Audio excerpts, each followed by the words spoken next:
আজকের পালা হাসর এবং কিয়ামত। বাংলাদেশ নয় বহির্বিশ্বে যার সুনাম খ্যাতি ছড়িয়ে আছে তিনি আমার বড় ভাই আলামিন নুরি। তাকে দেওয়া হয়েছে হাসরের ভূমিকায় এবং বাংলাদেশে যদি কোনো ক্ষুদ্র নগণ্য শিল্পী থেকে থাকে আমি আপনাদের জান্নাত বৈদেশী, আমাকে দেওয়া হয়েছে কিয়ামতের ভূমিকায়।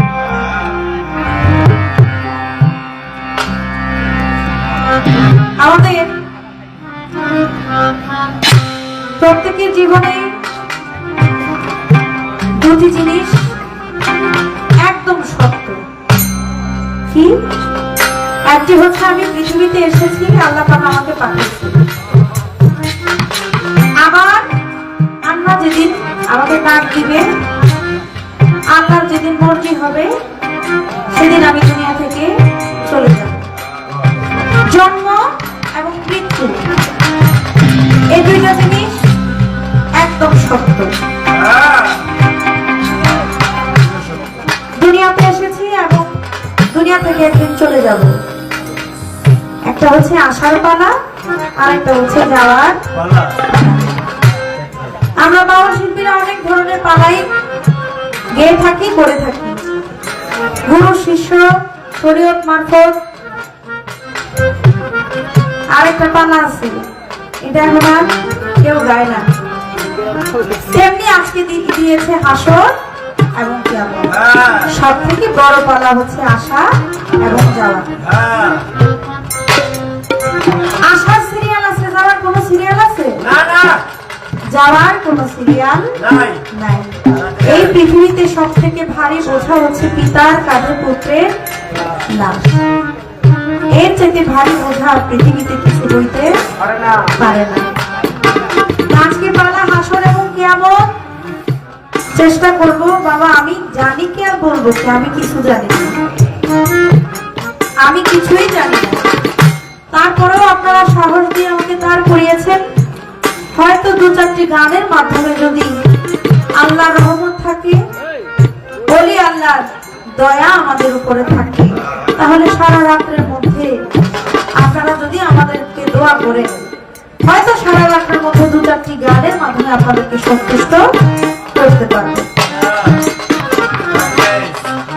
আমার ভাই, আমি কিন্তু কিছু বলি নাই। আসলে রাস্তায় আজকে অনেক জ্যাম ছিল। আজকে আমি সৃষ্টির সেরা জীব মানুষ, আপনি সৃষ্টির সেরা জীব মানুষ। আপনি কখন অসুস্থ হবেন এটা কি আপনি নিজে জানেন? বলতে পারবেন? আমি এই ভালো মানুষ, রাস্তা দিয়ে হাঁটতেছি, হঠাৎ করে বুকে ব্যথা, আপনি বলতে পারবেন? কেউ বলতে পারে না অসুস্থতা কখন কোথায় কিভাবে আসে। রাস্তা দিয়ে ভালো, আপনি একটা দাওয়াত খাইতে যাইতেছেন, রাস্তাঘাটে অনেক অ্যাক্সিডেন্ট হয় না? আপনি দাওয়াত খাইতে যাচ্ছেন, এমন অনেক ঘটনা আপনারা নিউজে দেখছেন যে বরযাত্রী বর বিয়ে করার জন্য যাচ্ছে, কিন্তু বিয়ে বাড়ি যাওয়ার আগে, কনের বাড়িতে যাওয়ার আগে বরযাত্রী সহ পৃথিবী থেকে বিদায়। আছে না এমন অনেক ঘটনা?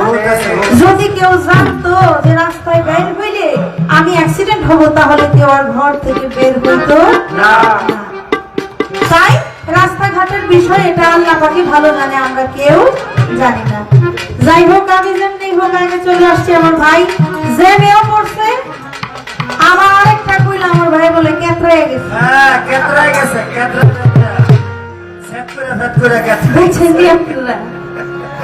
আচ্ছা, জ্যাম জানা হইলে আমি দেখাইলাম, কেতরাই না বিষয়টা কি এটা আমি বুঝলাম। আপনারা বুঝছেন কি কেতরাইছে এটা কি? আপনারা বুঝছেন? আপনারা বুঝছেন? আমিও বুঝি নাই কেতরাই গেছে এটা কি। আপনার কাছে এটাই প্রশ্ন, কেতরাইটা কি? আচ্ছা, কথা আমরা আস্তে আস্তে বলি, একটা গান আগে করি। আমার পালা কি বলে? একটা গান আগে করি।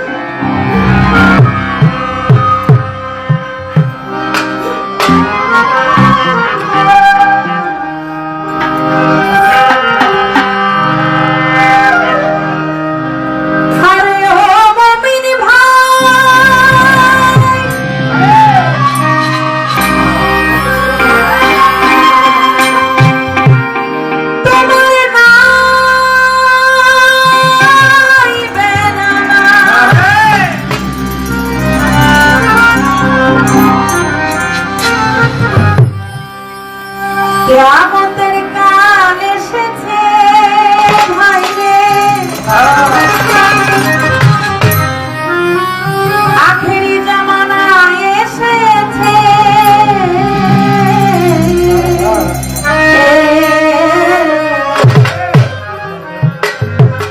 কিছু কিছু মানুষ মানুষের নীতি ভুলেছে ভাই, মানুষ মানুষের নীতি ভুলেছে। আরে ও মুমিন ভাই তোমার নাই বেলা নাই, আরে ও মুমিন ভাই তোমার নাই বেলা নাই, আরে ও মুমিন ভাই তোমার নাই বেলা নাই। কিয়ামতের কাল এসেছে ভাই রে, আখেরি জামানা এসেছে। মানুষ মানুষের নীতি ভুলেছে ভাই, মানুষ মানুষের নীতি ভুলেছে।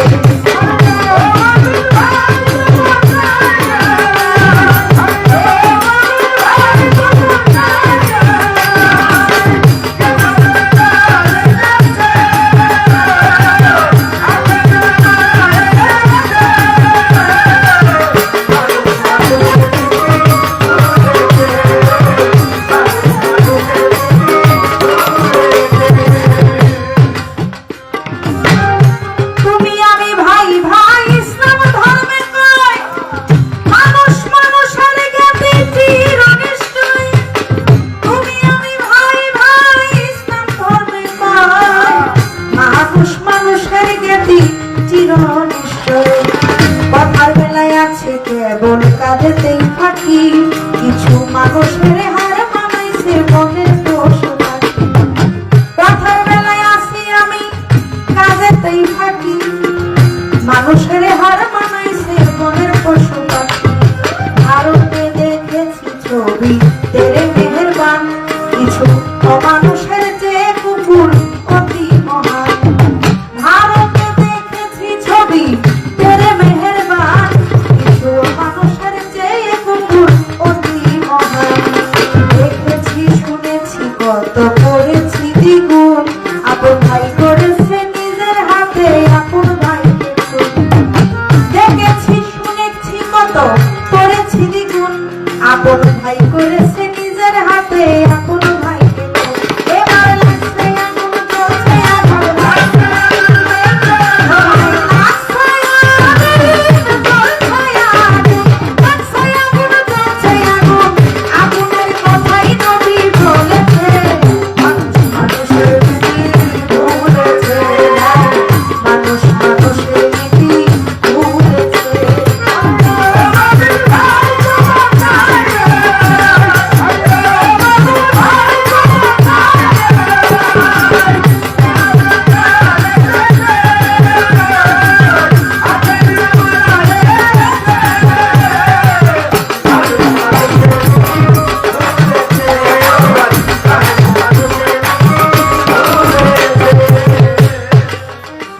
তুমি আমি ভাই ভাই ইসলাম ধর্মে কয়, আসলে কি আমরা ভাইয়ের মতো আচরণ করি? করি? আরে রক্তের ভাইয়ের সাথেই তো আমরা বেইমানি করি। ওরা রক্তের ভাইয়ের সাথে বেইমানি করি না সম্পদের জন্য?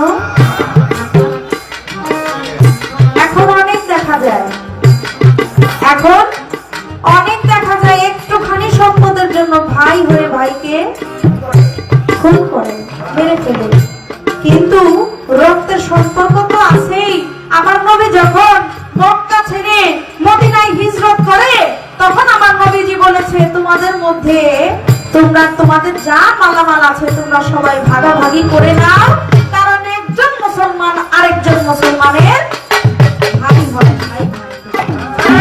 তাই তোমাদের যা মালামাল আছে তোমরা সমস্ত কিছু তোমাদের মধ্যে একটু বন্টন করে নাও। তাহলে আমরা কি আমার হুজুর পাকের আদর্শ মানি? আমরা মানি? মানি না। মানলে আমাদের দেশের অবস্থা, আমাদের পৃথিবীর অবস্থা এরকম হইতো না। এটাই হচ্ছে কিয়ামতের একটি আলামত। কবি গানের মধ্যে আরো বললেন, একদিন রাস্তার পথে দেখলাম পথচারী, পিছন হতে ধাক্কা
মানুষ ঝাঁপায় পড়তো, করতো না? বাবা কথা কি খারাপ লাগে? আমি এই মঞ্চে একটু কথা বাড়ায় বলবো, কেন বলবো বলেন তো? আমার ভাইটা না খেয়ে কিন্তু মঞ্চে উঠছে, আপনারা দেখছেন না? দেখছেন তো? খাবার খাইতে একটু সময় লাগবে না? আমি যদি গান গাই আর ফুট করে পয়সা করি তাহলে আমার ভাই কি খাওয়ার সুযোগটা পাবে? পাবে না। তাই যদি কথা একটু বেমজাও লাগে আপনারা একটু শুনেন, কারণ আমার বলতে হবে অনেক কষ্ট করে আছে কেতরায়। আমার ভাইটা খাওয়ার জন্য আমি কথা একটু বেশি বলতেছি, দয়া করে আপনারা কেউ মনে কষ্ট নেবেন না। পরের মঞ্চে আমি একেবারেই কথা বলবো। আগে একজন মানুষ বিপদে পড়লে মানুষ ঝাঁপায়া পড়তো, কিন্তু এখন যদি কেউ বিপদে পড়ে মানুষ যাইতে ভয় পায়। আরে আমি যে যাবো, আমি নিজেই তো বিপদে পড়বো। একটা বাস্তব কথা বলি, একটা একদম বাস্তব। যারা সোশ্যাল মিডিয়া ইউজ করে না এমন কোন এখন মানুষ নাই, সবাই ফেসবুক, ইউটিউব, হোয়াটসঅ্যাপ সবকিছু ইউজ করে এখন মানুষ। ফেসবুক খুললেই দেখা যায় যে এখন রাস্তাঘাটে অনেক ডাকাতি হয়। আগে হয়তো একদম গভীর রাতে, এখন প্রকাশ্যে হয়। আগে গভীর রাতে হয়তো, এখন প্রকাশ্যে হয়। হাজার হাজার গাড়ির সামনে মানুষ ডাকাতি করতেছে, ছিনতাই করতেছে, মানুষ ভিডিও করে কিন্তু কেউ যাইয়া ধরে। দেখছেন আপনারা? দেখছেন এই যে ভিডিও করে কিন্তু কেউ কাউকে ধরে না। আসলে 100 জন মানুষ যদি 12 জন বা 15 জন মানুষকে যারা ধরে, তারা কি পারে ছুটতে? তারা পারবে? কিন্তু যাবে না। কেন যাবে না? কারণ ওদের হাতে ধারালো অস্ত্র। ওদের হাতে ধারালো অস্ত্র। আমি যে আমি বিপদে পড়বো, এই ভয়টা আমাদের মধ্যে ঢুকে গেছে। আগে বিপদে পড়লে মানুষ ঝাঁপায়া পড়তো, এখন মানুষ বিপদে পড়লে আগে মোবাইলটা বের করে। আগে মোবাইলটা বের করে ভিডিও করব, ভিডিও করলে আমি আমার যদি ফেসবুক বা ইউটিউবে দেই আমার রিচ অনেক বাড়বে, রিচ বাড়লে ডলার ঢুকবে। আগে কামাইতো টাকা, এখন খুঁজে খালি ডলার। এখন আমাদের পৃথিবীটা এইরকম হয়ে গেছে, মায়া মহব্বত আমাদের আগে থেকে অনেক কমে গেছে। দেশ উন্নত হয়েছে কিন্তু আমাদের মানবিকতা, মানসিকতার কোনো উন্নতি হয়। আজকাল জনসংখ্যা বাড়লো, কেবল মানুষ বাড়লো না।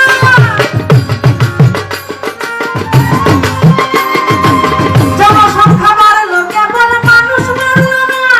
এই শিক্ষার জামানা, এসব শিক্ষা হলো না। জনসংখ্যা আমি কিন্তু বলি নাই, যে জনসংখ্যা বাড়ছে, মানুষ বাড়ে নাই। আমাদের ফতুল্লাহ রামন সরকার তিনি তার কালামের মধ্যে বললেন, এই জনসংখ্যা শিক্ষার জামানায় এসে শিক্ষা হলো না। শিক্ষকেরা ভুলে গেছে শিক্ষার মূলনীতি। মাস্টার যিনি মাস্টারি আজ বললো পেশা, শিক্ষক তিনি ভুলে গেছে শিক্ষার মূলনীতি। মাস্টারি আর মাস্টার যিনি হলো পেশা বৃত্তি। বাল্য শিক্ষা আদর্শ লিপি আদর্শ হলো না। অসৎসঙ্গতে পড়া ঈশ্বরের বন্ধনা। বাবাই দিল স্কুলেতে ছেলে হবে খাঁটি। 3-4 পাস করিয়া লেখে প্রেমের চিঠি। বাবাই দিছে স্কুলেতে ছেলে হবে খাঁটি। 3-4 পাস করিয়া লেখে প্রেমের চিঠি। ডিগ্রি নিতে কলেজেতে বাড়াইতে সম্মান। এবার বই ছাড়িয়া রাজনীতিতে ধরেছে স্লোগান।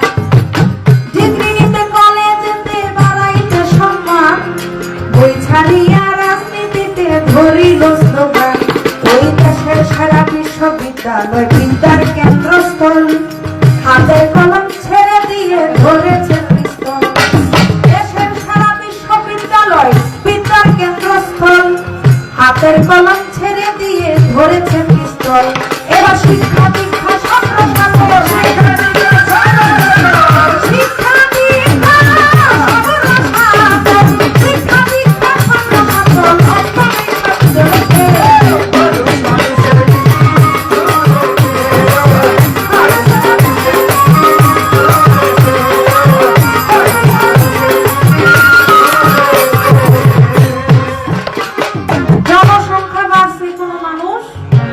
বাড়ে নাই। শিক্ষা 80-র দশকে বা 70-এর দশকে শিক্ষা ব্যবস্থা কেমন ছিল? কম ছিল না? কিন্তু এই 2000 এবার হচ্ছে 2026 সালে এসে শিক্ষা ব্যবস্থা কেমন? অনেক উন্নত। কিন্তু আমাদের যে ভেতরের যে শিক্ষা, যে ব্যবহার, যে মানবিকতা, সেই শিক্ষা কিন্তু আমাদের কম, বেশি নাই। আগে মানুষ ধান কাটতো, খেতে খামারে কাজ করতো, কিন্তু বড় মারে খাওয়াইতে কোনো কৃপণতা করে নাই। এখন বড় বড় ফ্ল্যাট আছে, অনেক কিছু আছে, সবাই না, কিন্তু সবাই না, কিছু কিছু মানুষ যারা মানুষ বলে মূর্খ, একটা হচ্ছে জ্ঞানে মূর্খ, আরেকটা হচ্ছে আক্ষরিক মূর্খ। আপনি লেখাপড়া করলেই যে শিক্ষিত, এটা কোনো শিক্ষিত না। জ্ঞানের দিক দিয়ে যে উন্নত, তাকেই বলা হয় শিক্ষিত। বড় বড় ফ্ল্যাট আছে, অনেক কিছু আছে, কিন্তু বাবা মারে খাওয়াইতে কৃপণতা করে। আপনি দেখেন দেশের মধ্যে যত বৃদ্ধাশ্রম আছে, তার মধ্যে কয়টা গরিব মানুষের বাবা মা বৃদ্ধাশ্রমে থাকে? কয়জন গরিব মানুষের বাবা মা বৃদ্ধাশ্রমে থাকে? দেখেন যারা অনেক উচ্চ শিক্ষায় শিক্ষিত, তাদের বাবা মা বেশি থাকে। তাহলে সে অরিজিনাল মানুষ হইতে পারে নাই। সে শুধু লেখাপড়ায় শিক্ষিত হয়েছে, কিন্তু জ্ঞানে শিক্ষিত। তাই কবিতার গানের মধ্যে বলেছে, আজকাল জনসংখ্যা বাড়ছে কিন্তু মানুষ বাড়ে নাই। কবি জালালউদ্দিন খাঁ তার গানের মধ্যে বলেছে, হাত পানিয়া জন্ম নিলে মানুষ বলে পারে না তারে মানুষ হইতে পারে। মানুষ হওয়া অত সোজা না। আমি দেখতে মানুষের মতো, কিন্তু আমার কাজ কর্ম মানুষের মতো না। আচ্ছা বাবা, একটা পশু, একটা গরুই ধরেন না, একটা গরু, তার চোখ আছে, নাক আছে, হ্যাঁ সবই আছে, গরু খায়, আমি মানুষ, আমিও খাই। একটা গরু ঘুমায়, আমি মানুষ, আমিও ঘুমাই। একটা গরু বাচ্চা জন্ম দেয়, আমি মানুষ, আমিও বাচ্চা জন্ম দেই। তাহলে গরু আর আমার মধ্যে পার্থক্য কি? জ্ঞানের পার্থক্য। ওটা অবুঝ আর আমি বুঝি, এইটুকু পার্থক্য। কিন্তু যখন আমি মানুষ হয়ে অবুঝের মতো কাজ করি, আর একটা মানুষকে কষ্ট দেই, তখনই আমি ওই যে গরুর কাতারে চলে যাই। তাহলে আমি দেখতে মানুষের মতো হইলে আমার কাজ করব মানুষের মতো হইতে হবে। আর আমি মানুষের মতো হইয়া যদি আমি ওই ছাগলের মতো কাজ করি, তাহলে আমার মানুষে কইব, এটা ছাগল রে।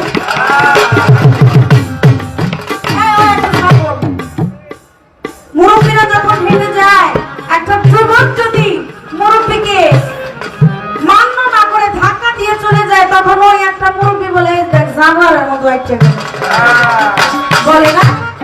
তাহলে ও দেখতে মানুষের মতো, কিন্তু কাজটা করছে কার মতো? জানোয়ারের মতো। আসলে ও কি জানোয়ার? জানোয়ার না, কিন্তু কাজটা করছে জানোয়ারের মতো। তাহলে আমি দেখতে মানুষ, আমার কাজটাও যেন হয় মানুষের মতো। আর একজন মানুষ হইতে গেলেই যারা বাবা মনাই চাঁদের মতো কবি আল্লাহর কাছে যাইতে হবে। গানের মধ্যে আরো বলি, ও ভাই এই দেশটা ধরিয়া গেছে আদম ব্যাপারী, ধর্মনি বাঁচাইয়া কত মাথায় দিছে নারী। এই দেশটা ধরিয়া গেছে আদম ব্যাপারী, ঘর বাড়ি বেচাইয়া কত মাথায় দিছে বাড়ি। চাল বাজে ফোন করবা আজ ভাই যাক রাহা জানি, যৌতুকের বলিদানে গেল কত প্রাণী। চাল বাজে ফোন করবা ভাই যাক রাহা জানি, যৌতুকের বলিদানে গেল কত প্রাণী। আগে যৌতুক চাইতো, কথাবার্তা বইলা আবার 10 লক্ষ টাকা দিবেন বা 1 লক্ষ টাকা দিবেন আর ছেলের বিয়ে দিব। আর এখন যৌতুক কিভাবে নেয়? এখন দেশ উন্নত হয়েছে, তো যৌতুক চাওয়াটা একটু উন্নত হয়েছে। কিভাবে? আমরা কিছুই চাই না, আমরা কিছুই চাই না, কিন্তু যা দিবেন মেয়েরই তো দিবেন, আমগরে তো দিবেন। আপনার মেয়ের একটা খাট দিবেন, তাহলেই হবে। আচ্ছা, যা দিবেন আপনার মেয়ে ভালো থাকার একটারই তো কথা, আপনার মেয়ের জামাইয়ের একটা মোটরসাইকেল পছন্দ, সেটা দিয়ে তাহলেই হবে, আর কিছু লাগবে না। এটা কিন্তু যৌতুক চাই না, এটা মাইয়া সুখে থাকবে। যা দিবেন মাইয়ারই তো দিবেন, এইগুলো তো আপনার মেয়েরই, এগুলো তো আর আমাদের না। এটা হচ্ছে যৌতুকের সিস্টেম। আমাদের কিছু লাগবে না, আমাদের কোনো কিছু চাওয়া পাওয়া নাই। শুধু যা দিবেন, আপনাদের জামাইয়ের একটা মোটরসাইকেল পছন্দ বা আপনার জামাইয়ের একটা আইফোন পছন্দ, যৌতুকের সিস্টেম এইরকম। আর আমার হুজুর পাক যখন মা খাদিজাতুল কুবরাকে বিয়ে করেন, আমার খাদিজাতুল কুবরা ছিল আরবের অনেক ধনী ব্যক্তি। আমার মা খাদিজাতুল কুবরা যখন হুজুর পাকের কাছে খবর পাঠাইলেন, আমি আপনার কাছে নিকাহ করতে চাই, আমার হুজুর পাক মা খাদিজাতুল কুবরাকে বলেছেন, আমি আপনাকে বিবাহ করতে পারি, শর্ত একটা। মা খাদিজাতুল কুবরা বললেন, কি শর্ত? আমার হুজুর পাক বললেন, আমি আপনাকে বিবাহ করতে পারি, একটা শর্ত। সেই শর্ত হচ্ছে, আপনার যত ধন সম্পত্তি আছে সমস্ত কিছু আপনি গরিব লোকদের মাঝে যদি বিলীন করে দেন, তাহলেই আমি আপনাকে বিবাহ করতে পারি। মা খাদিজাতুল কুবরা বললেন, আপনার মতো দুজাহানের বাদশা যদি আমি পাই, তাহলে দুনিয়ার সম্পত্তি দিয়ে আমি কি করব? আমার তো আর এই দুনিয়ার সম্পত্তির প্রয়োজন নাই। তাহলে আমরা এখান থেকে কি শিক্ষা পাইলাম? কি শিক্ষা পাইলাম? সেই শিক্ষা কি আমরা ধরে রেখেছি? রাখি নাই। আমার হুজুর পাক সম্পত্তি সব গরিব মানুষের কাছে বিলাই দিতে বলছে, আর আমরা বলি যত পারো তত দাও। এখানে যারা পরপক্ষ আছে তাদেরও একটা শিক্ষা আছে, এবং নারী পক্ষ কি, আমরা কিছু কিছু নারী আছি, আমি শুধু এক পক্ষের কথা কমাই না, আমি নারীদেরকেও বলবো যারা আমার মা বোনেরা আছে। মা খাদিজাতুল কুবরা তার আমার হুজুর পাককে পাওয়ার জন্য নিজের সর্বস্ব বিলীন করে দিছে। আর আমরা ঈদের সময় আইলে কই, এক ভরি চেইন না দিলে কিন্তু বাপের বাড়ি যামুগা, বলি না? এই বছর কিন্তু এটা দেওয়া লাগবো, নাইলে যামুগা। শুধু ভয় দেখায়, কারণ পুরুষরা তো অনেক ভালোবাসে, স্ত্রীর জন্য অনেক কিছুই দিতে পারে। তাহলে আমরা যেন এটা না করি, আমরা যেন একমাত্র স্বামীকেই ভালোবাসি, তার কোনো চাহিদা যেন আমাদের না থাকে, কারণ পুরুষ কত কষ্ট করে সেটা সেই জানে।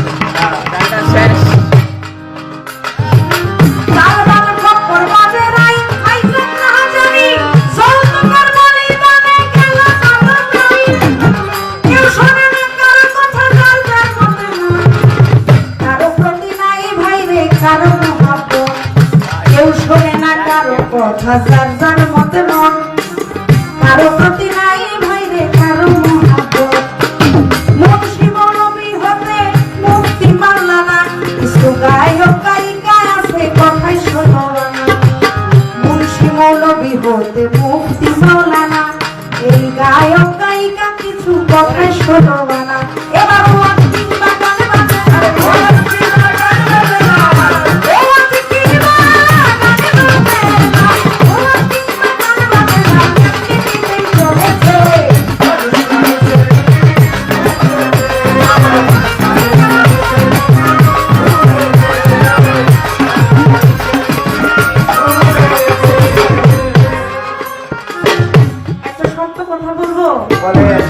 সত্য কথা, আজকে আপনারা যারা এসেছেন, আপনারা নিঃস্বার্থভাবে এসেছেন, আপনারা নিঃস্বার্থভাবে এসেছেন। আপনারা আজকে যারা বাবা এই অনুষ্ঠান দয়াল বাবার মনায় যান, তাকে ভালোবেসে এসেছেন, তাকে ভালোবেসে এসেছেন, অথবা আপনার আত্মীয় বাড়ি সেই আত্মীয়কে ভালোবেসে দরবারটা দেখার জন্য আপনারা আসছেন। কেউ আসছেন আলামিন নুরি আমার পছন্দের শিল্পী, তাকে আমি একটু দেখতে যাই, তার ভালোবাসার টানে আসছেন। আবার কেউ আছে জান্নাত বৈদেশি আবার গানটা খুব ভালো লাগে, তার গানটা শুনতে যাই, আমার ভালোবাসার টানে আসছেন। কিন্তু আমরা নিঃস্বার্থভাবে আসি নাই, আমরা কিন্তু একদম চুক্তি মিটাই আইছি, আমরা চুক্তি মিটাই আসছি। এত হইলে আমি যাব, না হইলে আমি যাব না। এখন গান বাজনা বলেন আর অন্য কিছু বলেন, এটার কমু না। গান বাজনা হোক হোক এটা পেটনি দিতেই চলে। যারা অরিজিনাল বাউল তারা কখনো মিটাইয়া যায় নাই, তারা এক তারাটা নিয়ে রাস্তায় রাস্তায় ঘুরছে আর গান দিছে। এখন গান বাজনাটা পেটনি দিতেই চলে, তাই ফতুল্লা রাগুল সরকার গানের মধ্যে আরো করবে।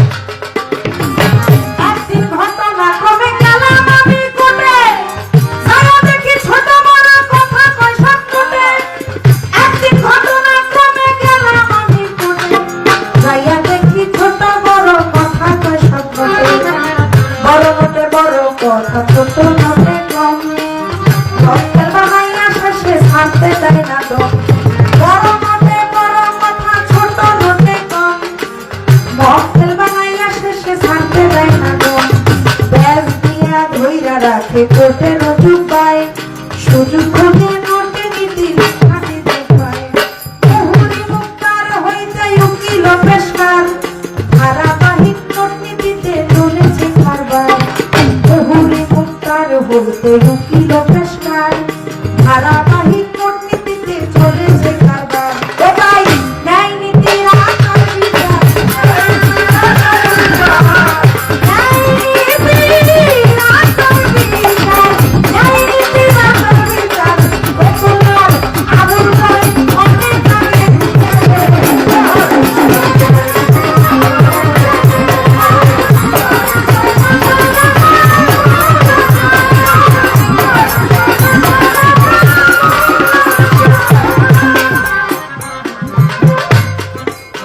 অনেক কথা বলছি না বাবা। আমার ভাইকে যখন আমি বললাম যে ভাই খাইতে যান, খাইতে তো বলে আধা ঘন্টা সময় লাগবে, আমি বলছি একটা যান, আমি আধা ঘন্টা যাই। এবার আমি প্রশ্ন করি, যেহেতু আমার ভাইয়ের লোকজন আসছে, আপনারা কেউ একটু নোট করে দিন। আপনার কাছে আমি প্রথমবারে ছোট্ট করে একটু জানতে চাই, যখন হাসরের মাঠে সব মানুষ উঠবে তখন আমার আল্লাহ পাক বান্দাদের উদ্দেশ্যে কয়েকটি কথা বলবে। কি কথা বলবে আমার জানার বিষয়। আরেকটি কথা আমি জানতে চাই, বান্দারা যখন উঠবে ঘোষণা তো আমার আল্লাহ পাক দিবেই কয়েকটি ঘোষণা, তারপরে আবার কিছু কিছু মানুষের কানে কানে যায় কিছু কিছু কথা বলবে। আমার জানার বিষয়, সেই কিছু কিছু মানুষ কারা এবং কি বলবে, এই ছোট্ট করে জানার বিষয়। আশা করি আমার ভাই সুন্দর